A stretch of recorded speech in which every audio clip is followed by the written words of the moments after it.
네, 친절하게 풀어드리는 우리 지역 뉴스와 이슈, 또 함께하는 친절한 기자들 시간입니다. 요즘에 지역의 귀를 쫑긋 기운이를 치느라고 아주 바쁜 분이에요. 우리 쫑긋 조희연 기자와 함께합니다. 어서 오세요. 네, 안녕하세요. 네, 쫑긋 기자 조희환입니다. 귀여운 별명이 또 새로 생기셨네요. 제가 별명을 많이 만들어드렸거든요. 그러니까요. 네. 자, 먼저 최근에 기획 취재하셨던 골프장 문제부터 이야기를 해봐야 될 것 같습니다. 네. 코로나19 상황 속에서 호황을 누리는 업종 중에 골프장이 포함이 되어 있어요. 저는 골프를 안 치지만 이게 왜 그렇게 호황이 된 건가요? 저도 골프를 안 쳐서 잘 몰랐는데 네. 요즘 해외여행을 못 하시잖아요. 근데 골프를 치시는 분들은 해외에 나가서 치시는 경우가 많았다고 합니다. 저렴하니까. 그런가요? 네, 저렴한가 봐요. 그래서 네. 코로나19로 해외를 못 나가니까 그 대신에 국내 골프장의 수요가 어마어마하게 늘었다고 합니다. 그리고 또 코로나19 때문에 뭐 헬스장이나 이런 실내 시설에서는 운동하기가 좀 꺼려지는데 골프장은 야외니까 감염 우려가 좀 적어서 골프장을 상대적으로 더 선호하시는 경향도 나타나고 있다고 해서요. 요즘은 알아보니까 거의 한 달 전에 예약을 해야 원하는 일시에 가서 골프를 칠 수 있다 이런 얘기가 나올 정도라고 합니다. 그리고 주변에도 골프 치는 친구들이나 지인들이 굉장히 많이 는 많이 걸 볼 늘었어요. 수 있더라고요. 네, 그렇습니다. 이렇게 특수를 누리면서도 더 많은 이익을 얻기 위해서 다양한 또 여러 가지 비용을 올리고 있다 이런 이야기가 있어요. 네, 맞습니다. 일단 골프를 치는 비용을 그린피라고 하는데요. 네. 전라남도 장세일 의원이 한번 조사를 해봤더니 지난해 5월부터 올해 5월까지 골프장 입장료가 얼마나 올랐는지를 봤더니 주중에는 18.7% 올랐고요. 주말에는 14.7%나 올랐습니다. 네. 근데 그린피는 이렇게 올랐는데 정작 서비스의 질은 더 떨어졌다고 하더라고요. 아, 그래요? 이 적정 인원을 유지해야 원활하게 이제 경기를 할 수가 있는데 적정 인원보다 더 많은 인원을 예약을 받아서 막 밀려서 기다리는 시간이 더 많다 이런 얘기도 나오고 있고요. 네. 그리고 심지어는 해가 져버려서 경기를 끝마치지 못하는 피해자들도 속출하고 돈을 있는 냈는데도. 네, 그런 상황이라고 합니다. 네. 그리고 또 부대 시설이 골프장에서 밥을 먹는 시설을 그늘집이라고 하잖아요. 거기서 파는 음식 가격이 정말 어마어마하더라고요. 좀 비싸다는 건 들었는데. 네네. 마트에서 막걸리를 사면은 보통 한 2,000원, 3,000원 이 정도면 네. 사잖아요. 근데 그늘집에서는 15,000원. 한 한 병에. 병에? 한 병에 15,000원까지 하기도 하고 이야. 또 떡볶이도 뭐 즉석 떡볶이도 우리 가서 먹으면 15,000원에서 한 2만 원이면 먹잖아요. 충분히 먹죠. 네. 네. 근데 35,000원에서 4만 원까지 하는 경우도 이야, 있었습니다. 금가루를 뿌렸을까요? 금복기처럼. 네. 그리고 또 카트를 많이 이용하시잖아요. 들고 다닐 수 없으니까. 네. 그거는 뭐 소모되는 비용도 아닌데 2배 가까이 오르기도 해서 지금 골퍼들의 원성이 자자한 상황입니다. 네. 그리고 또 하나는 제가 취재를 하면서 알게 된 건데 이제 예약을 직접 한번 해봤어요. 근데 골프 단일 상품으로는 매진인데 그날 숙박까지 같이 하면 이제 결제를 할 수 있는, 살 수 있는 경우도 많았고요. 끼워 팔기만 하는 네, 거군요. 끼워 팔기만 가능하고 다음 달 거는 골프장은 이제 받지 않고 있는데 숙박 패키지 상품은 이미 예약을 받고 있어서 마치 남은 거를 골프장 상품으로 파는 그런 꼼수로 보이는 정황도 있었습니다. 네. 네. 자, 보다 근본적인 문제도 있습니다. 골프장이 회원들만 이용할 수 있는 회원제랑 대중제로 운영이 되고 있는데 여기서 또 편법이 나오고 있다고요? 네, 일단 지금 전남 도내에 위치한 골프장이 모두 39곳인데요. 이 중에서 회원제로 운영되고 있는 곳은 4곳이고 병행되고 있는 곳이 2곳이고 나머지 33곳은 전부 대중제 골프장입니다. 근데 처음부터 대중제 골프장인 곳도 있지만 그렇지 않은 곳도 많은데요. 운영을 하다가 어느 정도 입소문이 난 다음에 회원 없이 대중제로 전환하는 경우도 상당히 많았습니다. 네. 왜 전환을 하는지 알아보니까 이제 회원과 일반 대중의 코스 사용료를 상당히 차이나게 받을 수 있어요. 평균적으로는 4-5배 차이가 나고요. 어떤 골프장은 회원은 3만 원에 이용할 수 있지만 일반 대중들은 19만 원까지 내야 되는 경우도 있었습니다. 네. 그리고 또 하나는 일반 대중 이용객들에게는 뭐 주차나 서랍 이용료, 사물함 이런 서비스를 제공하지 않아도 되니까 더 편한 것도 있고요. 네. 그리고 가장 핵심인 게 대중제 골프장이 세금 감면 혜택이 상당히 큽니다. 그래서 지난해 이제 대중제 골프장에서 감면된 세금만 9,600억 원 정도로 추정될 정도라고 합니다. 전체 규모겠죠? 전체 규모입니다. 예. 전 중에서. 1,000억? 네. 네. 그런데 문제는 이렇게 대중제로 이름만 내걸고 사실 비용은 싸게 받아야 정부가 이제 세금 감면 혜택을 주는 게 골프 그렇죠. 대중화를 위해서거든요.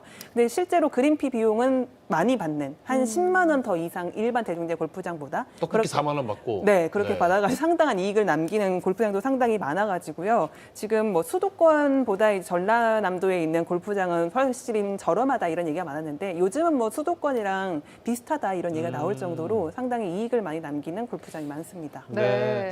이런 상황들을 말씀하신 것들을 무리하게 추진하다가 소송에도 휘말린 업체가 우리 지역에도 있다고 들었어요. 네, 맞습니다. 순천에 있는 한 골프장인데요. 그동안 이 골프장이 회원분들이 호텔 회원권에 골프장 할인 혜택을 같이 묶어서 회원권을 판매를 해왔어요. 근데 대중제 골프장으로 최근에 전환을 하고 올해 7월에 더 이상 골프장 할인 혜택은 줄 수 없다라고 일방적으로 회원들에게 통보를 했습니다. 네. 근데 이 회원분들은 지역에 있는 회원분들이기 때문에 굳이 숙박을 하실 필요가 없단 말이죠. 그렇겠죠. 네, 그래서 골프장 할인 혜택을 안 하는 회원권은 소용이 없다라면서 가처분 신청을 낸 상태입니다. 그리고 지난 5월에는 화순에서 똑같은 일이 벌어졌는데요. 일단 1심 법원은 이거는 회원들이 맞다. 회원들에게 일방적으로 이렇게 회원권을 종료해서는 안 된다라고 판결을 내린 바가 있습니다. 네. 여기는 저희 지역은 일단 두 곳인데요. 전국에서 이런 유사 회원권으로 인한 갈등은 끊이지 않고 있는 상황입니다. 그래서 이제 정부와 지자체가 어떻게 할지가 논란이 잠재울지가 이제 초점에 맞춰져야 될 것 같아서 우선은 전라남도에 이걸 해결할 방안이 있는지를 물어봤는데요. 일단 회원권 판매 자체를 우리가 막을 순 없다. 근데 회원권을 판매하는 거는 좀 문제가 있다. 근데 권한은 없다. 이런 식의 답변이었어요. 그게 무슨 말이에요?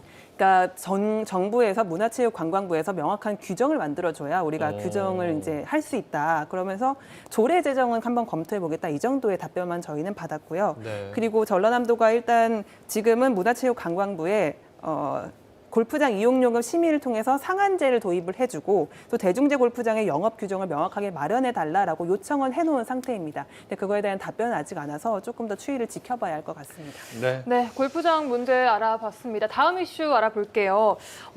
뉴스 보신 분들 참 놀라신 분들이 많이 계신 것 같아요. 여수의 한 서커스장에서 일하던 단원들이 처우에 대한 문제를 제기하고 나섰습니다. 네. 알고 지내던 지인분께서 제보를 해주셨는데요. 여수에 서커스단이 있는데 거기 단원들이 한 달에 한 40만 원, 50만 원을 받고 일을 하고 있고 그리고 숙소는 굉장히 뭐 물 웅덩이에 살 정도로 열악하고 그리고 다쳐도 제대로 치료를 받지 못하고 있다 이런 제보를 해주셨어요. 좀 믿기지 않아가지고 여러 자료를 확인해보고 그분들을 만나서 얘기를 해봤는데 그분들이 어떻게 이렇게 거짓말하고 있다기보다는 이분들은 이거를 경찰에 신고를 하고 싶은데 타지에서 이거를 하는 게 용기가 나지 않는다. 언론에 좀 도움이 필요하다 이런 얘기를 하셔가지고 그 내용을 취재해서 보도를 해드린 적이 있습니다. 네. 서커스 단원들의 처우 가장 큰 문제는 뭘 꼽을 수 있어요, 그러면? 일단은 서커스를 하시는 분들은 위험한 업무 환경에 노출되신 분들이잖아요. 근데 4대 보험에 전혀 가입되어 있지 않았습니다. 네. 건강보험이나 산재보험에도 가입되어 있지 않았는데요. 지금 보시는 영상이 공연 영상인데 저기를 보시면은 그물망이나 안전 매트리스 같은 게 전무해요. 아래 그물망이 오. 하나도 없네요. 없어요. 저렇게 위험한 행동을 하면서 떨어지면 그대로 다치는 상황이네요. 상당히 다칠 확률도 높고 위험한데 보험에도 가입이 되어 있지 않고 심지어 네. 실제로 다쳐도 심각하지 않다는 이유로 응급실에 데려가지 않고 또 내일 가자, 뭐 다음 주에 가자 이런 식으로 병원에 가는 거를 미룬 정황들도 확인할 수가 있었습니다. 네. 네, 안전 문제 정말 중요한데 보장이 잘 안 되고 있다는 거 지적하셨고요. 또 월급도 최저임금에 미치지 못했고 기본적인 삶의 질도 보장받지 못했다. 이 부분도 얘기해 주시죠. 네, 저기 단원분들이 러시아 분들과 우크라이나 분들로 구성이 되어 있는데 일단 우크라이나 분들을 만났어요. 두 분을 만났는데 이분들이 들어올 때 애초에 계약한 월급이 130만 원 그리고 190만 원이었습니다. 애초에. 네, 애초에 이거 최저임금이 안 되는 되고 금액이네요. 이분들의 공연 시간을 그래서 따져봤더니 11시, 2시, 5시 공연이세요. 중간에 텀이 있다고 하더라도 일단 어디 나가서 놀 수 있는 시간은 아니잖아요. 그리고 앞뒤로 공연을 준비하고 공연을 마무리하는 시간을 1시간씩만 잡아도 하루에 8시간씩은 일을 하시는 건데 이분들의 휴일은 월요일 하루였습니다. 계약서상. 네. 그러니까 주 6일 하루에 8시간씩 일을 하시는 건데 이분들은 최저임금에 전혀 못 미치는 130만 원 받고 계약을 하고 들어오신 거죠. 서로 맞춰보지도 않고 공연을 할 수도 없는 걸 거 그렇죠. 아니에요? 네. 심지어 안무도 직접 짜셨대요. 그 시간이 상당히 들었겠죠. 그러면서 이제 업체 사장은 이제 변명을 하길 코로나19 때문에 우리가 주 6일 공연을 하지 못했다. 금, 토, 일만 무대에 올랐기 때문에 공연을 안 한 날에 뭐 임금을 깎은 거다 이렇게 얘기를 했는데 그러면 계약서를 다시 썼어야 한다는 게 노무사의 의견입니다. 그렇죠. 근데 계약서를 다시 쓰지도 않고 코로나19를 핑계로 한 달에 한 40만 원, 공연한 시간만 막 이렇게 따져주는 거는 노동법상 문제가 있다라는 답변을 노무사 분께 받았고요. 네. 또 이 단원분들은 공연이 없는 시간에 다른 일을 할 수도 없었고 숙소에만 머물렀어야 했습니다. 지금 보시는 게 숙소인데요. 숙소 사진이 나오고 있는 영상이. 저렇게 커튼으로 파티션도 없이 나눠가지고 5-6명이 같이 사셨어요. 네, 방 9분이 저 커튼으로 돼 있는 거예요? 네. 그러니까 맞습니다. 한 원룸에 여러 명이 같이 네네네. 커튼을 그렇죠. 그냥 네, 방 방도 삼아서. 없이. 그리고 방금 물이 떨어지는 게 결로 현상 때문인데요. 결로 현상이 생겨도 저게 제대로 된 조치가 없어서 상당히 사는데 어려웠다고 하셨어요. 그 단원분이. 그러면서 이 단원들이 이제 계약서를 저에게 보여주셨는데 그 내용에는 뭐 이성교제 금지, 임신 금지, 네? 밤 10시 이후 외출 금지 이런 인권 침해 소지가 다분한 조항들도 있었고요. 야, 요즘 시대에도 이런 게 있군요. 그러니까요. 저도 놀랐습니다, 보면서. 예. 그리고 이 것들을 지키지 않을 경우에는 위약금을 내고서 계약을 파기당해도 문제 제기할 수 없다는 조항. 그리고 이 계약서가 어떤 내용인지 제3자한테는 보여주면 안 된다. 이건 사실 그런 조항이 들어있었다고요? 네, 들어있었어요. 이건 근데 민법에 어긋나는 조항인데 그런 네. 조항들의 계약서를 체결을 하고 일을 하고 있었습니다. 참 뭐라고 딱히 이야기하기가 참 참 할 말이 없는 그런 상황입니다. 총체적 난국인데 업체 측의 대응이 또 나오고 있어요. 네, 저희가 첫 보도를 하고 그 다음 날 업체 측에서 이제 저희 쪽에 반박 보도 자료를 들고 찾아와서 항의를 하셨는데요.